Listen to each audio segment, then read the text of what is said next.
Hello, hi guys! Magandang hapon sa inyong lahat. This is Chen Rodriguez, Mama sa Great Channel, a faith healer o Zomata reader. So ngayong hapon na to, tignan natin nagsasabihin sa iyo ng ating mga gabay. So this is the monthly gabay for the month of February 2025 for the sign of Taurus. So Taurus, welcome to my channel. Ano kayang messages, advices ng spirit guides ang ating masasagot for today's video? Kanino kayang energy or kaganapan sa buhay ng mga Taurus signs ang ating mga kagilap? So guys, this reading is a journey namang hindi lahat makaka-resonate. Kunin lamang po ang makaka-relate sa inyo. And comment down below kung kaninong energy ang ating nasagap. And of course, don't forget to like and subscribe my channel and hit notification bell for more videos update. And of course, maraming salamat po sa mga walang sawang pagsuporta sa aking channel. Lalong-lalo nang hindi nag-i-skip ng ads na way pagpalain kayo ng Diyos at may kapal, siksik, liglig, nag-uumapaw na biyayang balik sa inyo. So let's see guys, what is the messages, advices sa iyo ng ating angel spirit for the sign of Taurus. So let's see and watch this. Ano kaya kaganapan sa buhay ng mga Taurus signs ang ating mga kagilap? So guys, eto na tunghayan at bubulabugin natin yung angel spirit. Please give me information po. Okay, this is the King of Pentacles. So this is something practicality. So kailangan maging practical ka, no? Pagdating sa finances, no? Kailangan alam mo sa sarili mo yung growths mo. No? Alam mo dapat kung paano mo patatakboy ng negosyo at trabaho ka ng buhay mo. No? Sa pagdating sa finances, kailangan maging practical ka sa madaling salita. And this is something, the Queen of Cups, no? There's something in healing, emotional healing and mature, no? Pagdating sa emotion. Kailangan hindi ka nagpapa-apekto basta-basta, no? Kailangan alam mo sa sarili mo yung bagay na nangyari, no? Kailangan alam mo na yung possibilities or something, yung consequences or something disadvantage and advantage, no? Kailangan alam mo sa sarili mo yung mga bagay na bago ka mag-take ng action, kailangan maging kalmado ka. Ganon. Para at least yung emotion mo, kumbaga, hindi magiging padalos-dalos, no? Ganon. Additional messages. And because this is something, the Wheel of Fortune. This is something, a destiny is yours. So, pinapakita talaga na maaaring iikot ang kapalaran, maaaring pumabor sa iyo ang sitwasyon. No, maaaring ito na ang magpabago ng eksena mo. No? Ang pag-ikot ng kapalaran. And this is something, the Kingman, no, represents something, a new perspective. No, there's something, delays and cancellation. But eventually, guys, dapat alam mo sa sarili mo kung paano mo papatakbuhin yung eksena. No, kailangan alisin mo sa sarili mo yung mga bagay na nagbibigay negatibo or maaaring nagbibigay ng delays and cancellation sa lahat ng plano mo. No, kumbaga, it's either maling sistema, ganon, or maling patakaran ng eksena. May ganong sistema eh. So, let's see additional messages. And of course, there's something, the Four of Cups, may re-evaluate or analyze. So, kailangan pag-isipan mo muna bago ka mag-take ng actions. Ganun yung sinasabi ko kanina. Kailangan marunong ka mag-re-evaluate or mag-analyze and visualize additional messages. And there's the Emperor, being mature enough and being grounded, no? You have the authority to create something new, something meaningful, no, something creativities, no, kailangan lang sa sarili mo yung drones, hindi ka tatagpapa-apekto. You are also mature enough person. So let's see what is the King of Pentacles. The King of Pentacles represents the Knight of Wands. So this is something slowly but surely, no. Kailangan sinasabi na mabagal man ang pag-usap mo or mabagal man itong makukuha mo yung opportunities na to, pero alam mo sigurado ka na walang pag-aalinlangan or kumbaga, alam mo sa sarili mo na magtatagumpay ka, no? Dahan-dahan lang. Na alam mo sa sarili mo na dumadaan ka sa tamang proseso. Ganon. So, this is the Queen of Cups. Represent what? So, this is that everything is fine. So, parang sinasabi na sa lahat ng mga nangyari sa'yo, pero nandito ka, diba? Kumbaga, malakas ang loob, matapang kang hinarap, no? Kumbaga, naging mature ka sa lahat ng mga disappointment, failures, no, rejections. No, there's something mature for emotions. So, ibig sabihin, lahat ng mga negative and positive emotions nakuha mo, no? So, let's see what is the Wheel of Fortune. The Wheel of Fortune represent what? So, this is the King of Swords, no? Ibig sabihin, stop the pattern. Patuloy mo yung mga bagay na alam mong hindi na nagsiserve sa'yo.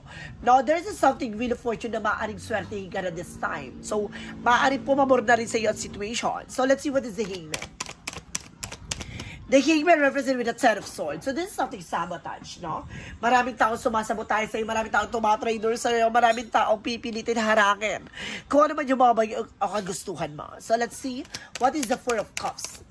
The Four of Cups are represented with a Star card, a wish fulfillment. So may mga bagay na matutupad na. May mga bagay na maisa sa katuparan na. May mga bagay na abot kamay mo na. No? So this is the Emperor, represented with the Eight of Pentacles. So mag-focus ka sa trabaho, negosyo, hanap buhay mo. So let's see what is the King of Pentacles and the Nine of Wands. Represented with the Queen of Wands. So that's something confident. Lakas ang loob, tapang, kakapalan ng mukha. Ganun dapat.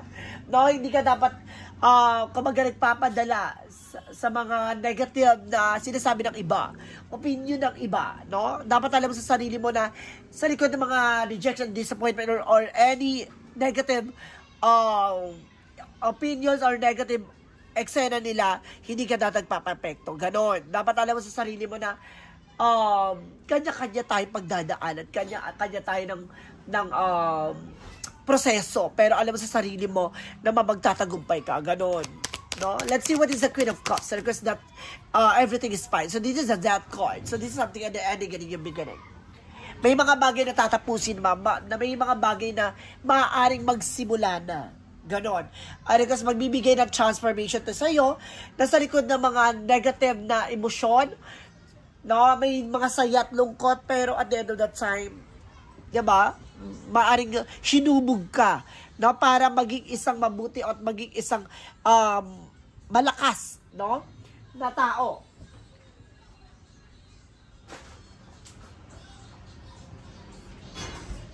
So let's see, what is additional messages without Wheel of Fortune and because the King of Swords? So this is the Ten of Pentacles. So this is something of focus, no?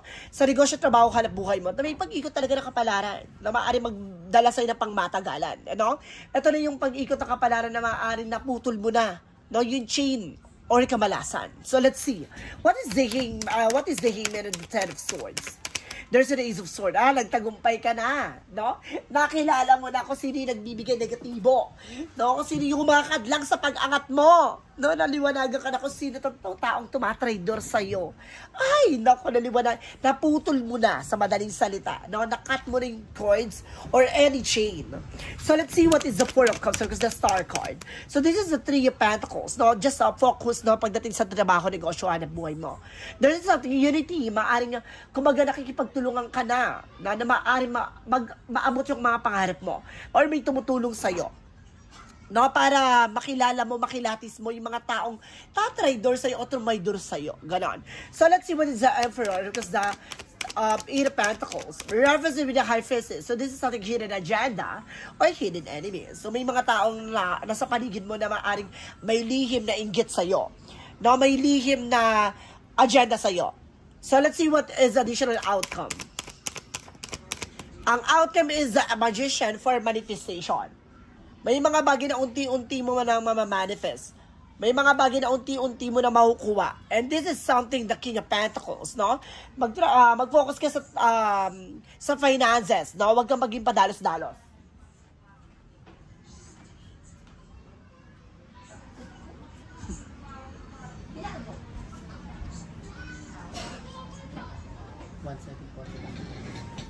Okay, so let's see. No, kailangan huwag kang maging padalos-dalos, no? Kailangan dahan-dahanin mo lang. No, magiging outcome nito, kailangan maging secure ka sa mga pinaghirapan mo. Lalo-lalo na for finances.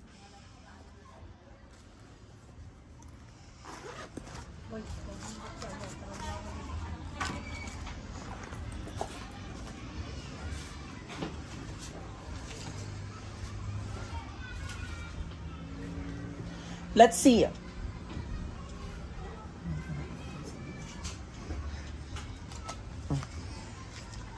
Let's see, guys. What is additional messages for finances and career? And there's a Three of Wands. So, waiting for a ship. Na for finances and career mo, kailangan hintay mo yung mga pagkakataon, ha? Meron ditong tamang pagkakataon na darating sa'yo. No? Kung talaga kung ano yung gusto mo or pangarap mo. And there's a justice will be, sir. Makukuha mo yung justisya. No? Maaring kumbaga, makuha mo talaga kung ano man yung mga bagay kagustuhan mo pagdating sa finances mo.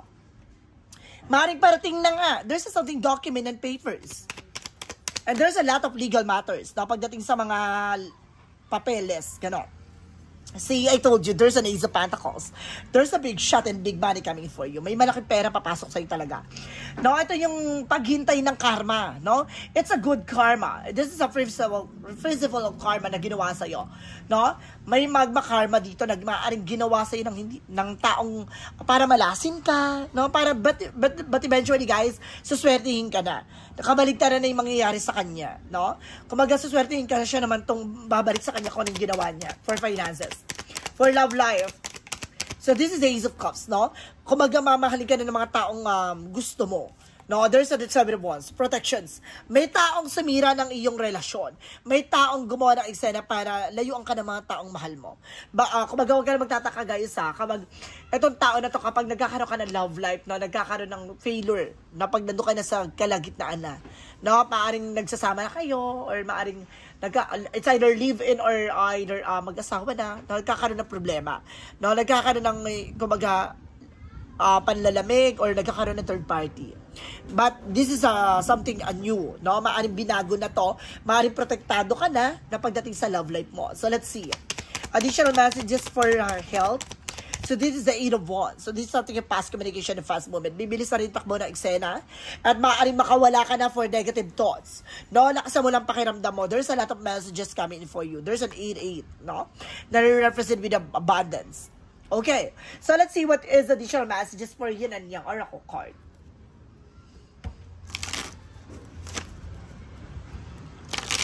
For Yin and Yang Oracle card represent what? And there is something ego, no? Pride. Alisin mo yung pride mo, yung ego dito. And there's, I told you, karma is here. I told you, there's a justice will be served. And there's a present with abundance. I told you, di ba? Ang ganda. Magiging maganda na magiging kasalukuyan mo. No, ngayong buwan na to, magiging maganda na takbo ng eksena. Maaaring makakawala ka na sa kadena ng kamalasan. Ganon. Additional messages. No? Let's see what is additional messages for magical fairy messages. Represent what? And there's a winter. Answer unit is coming. So, maaaring masasagot na lahat ng mga dinadasal mo. And I guess this is something, admit you're true to your feelings. No? Kailangan maging totoo ka sa sarili mo. No? Tanggapin mo yung mga bagay na meron ka lamang. No? Iwasan mo magpanggap. No? Iwasan mo mag-pretend na meron kang ganito or pagmamayabang na ganito. Iwasan mo. So, let's see what is the synchronicities. And there's a wisdom, enlightened, no, maliliwanagan ka na this time, no, lahat ng mga bagay na malalaman mo na, and this is something of protected love, especially pagdating sa love. And there's a gather, no, magiging malagkit na sa iyo ang eksena, parang kakapit na ang swerte, parang may something na parang liling kiss, no, parang gano'n. So let's see what is additional messages for our romance angels for our mystic love oracle deck.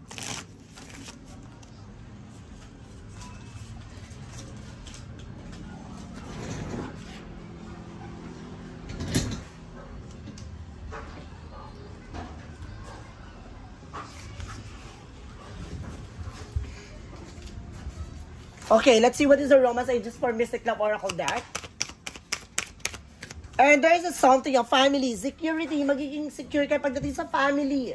And there's something, a call, hearing from them, no? Makakatanggap ka ng tawag, no? Galing sa kanila. And there's a between the lines. No, there's something hidden. Malalaman mo lahat ng mga bagay na nakatago. And there's a peace. Magkakaroon ka ng kapayapaan at kalayaan. Ganon. Kumbaga, magiging maayos ng sitwasyon. So, let's see what is the energy. Represent what? What is the energy represent what? And there's a journey, no? Magiging maganda na tatahakin mo dito landasin. And there's something, yin and yang, no? Magkakaroon ka na ng balance dito, no? And there's something angel of love. So parang pagdating sa pag-ibig talaga ginagabayan ka ng angel spirit, no? Kumaga malaking factor ng love life mo dito, guys. What is the Monsology? And there's a win-win outcome forecast. So talaga ipapanalo mo tong eksena na to, ha? And this is something, have faith in your dreams. No? Magtiwala sa mga pangarap mo. And conclusion or within reach, no? Maaring tama yung hinala mo. May suspecha ka eh. No? Maaring tama yung instinct mo. For additional messages for Archangel Michael. And prayer will help you from your situation. Na magdasal ka, makakalis ka rin sa situation. And because this is something honor and trust your feelings. Lagi mong pakikinggan yung gut feeling mo. No? Lagi ka makikinig sa gut feeling mo or intuition and visions mo. So, let's see what is additional messages with an angel spirit. And there's a trust. No? There's a trust. Kailangan mo magtiwala. And there's a something direct timing. So, talagang, di ba, naka-line up. Step by step. No? Kailangan mo dumaan sa tamang proseso. Hindi ka naman parang, kumbaga, hindi ka naman makakarating agad sa tuktok. No? Kung hindi mo kailangan, kung hindi mo pa nararanasan, no? Yung bawat eksena, makakaranas ka ng mga rejection, failure, ganyan. But eventually, guys, makakamtan mo kung ano man yung mga bagay na gusto mo kasi hindi ka takot masaktan, hindi ka takot mahirapan. Ganon. For chakra messages, and there's an expansion. See? Pagdating sa business, life, and health mo, magkakaroon ka ng expansion, mas magiging malawak na siya. Na mas magiging maganda na siya, and this is something instinct. I told you. Makinig ka sa intuitions mo. May gut feeling ka eh. Sundin mo yun. For Romance angels, represent what? And there's a free yourself, no? Kung disconnect from the world, it's time, no? Take back control your life. And stay optimistic about your love life, no? Laging positibo ka dapat pagdating sa love life mo. Additional messages with an angel spirit. And because this is something book, no? Kumaga, nasa libro yan or maaring pahina mo na yung binabasa na to. Maaring kwento mo na to, maaring kwento mo na yung mababasa o mangyayari na sa buhay mo. For Arcangel messages. And there's a stay positive. No? Panatilihin ka positibo. Umiiwas ka sa mga negative. Para hindi ka makapag-attract ng negative, guys. So, let's see what is additional messages with an angel spirit. And there's a fear. No? May mga takot at pangamba ka dito. And this is something service. No? Kung there's a public servant, no? Maaaring tumutulong ka sa ibang tao. Additional messages. And there's a star keeper, no? Kung sinasabi dito, guys, na stay on your ground, no? Kailangan alam mo sa sarili mo yung grounds mo, hindi ka dapat nagpapa-apekto. Marunong ka dapat doon, medma, at kailangan mo magpatuloy. And there's a messenger, no? Mayroong hinahatid sa yung message ang ating gabay. Makinig ka sa yung intuitions. For angels answer, represent what? And there's a yes, no? There's a possible na maaaring ito na, no? Ang yung mga pinagdasal with an angel spirit. No? Humingi ka ng gabay as your angels. And there's a don't stop. Huwag kang hihinto. Magpatuloy ka. No? May mga nararanasan kang, takot, pangamba, no? Pag-aalilangan, pero kailangan mo ipagpatuloy yan. For Jesus' loving code said, no? Kailangan alisin mo yung nagbibigay balakid sa damdamin mo. Kasi hindi ka magiging matagumpay. Kaya pag sinunod mo yung takot na yan. And this is something with God, all things are possible. Na pagdating sa ating Panginoon, lahat ng mga, excuse me, lahat ng mga imposible ay posible. For the angel's number, represent what? For the angel's number, represent what? 999 for lesson learned. Kailangan mo matuto.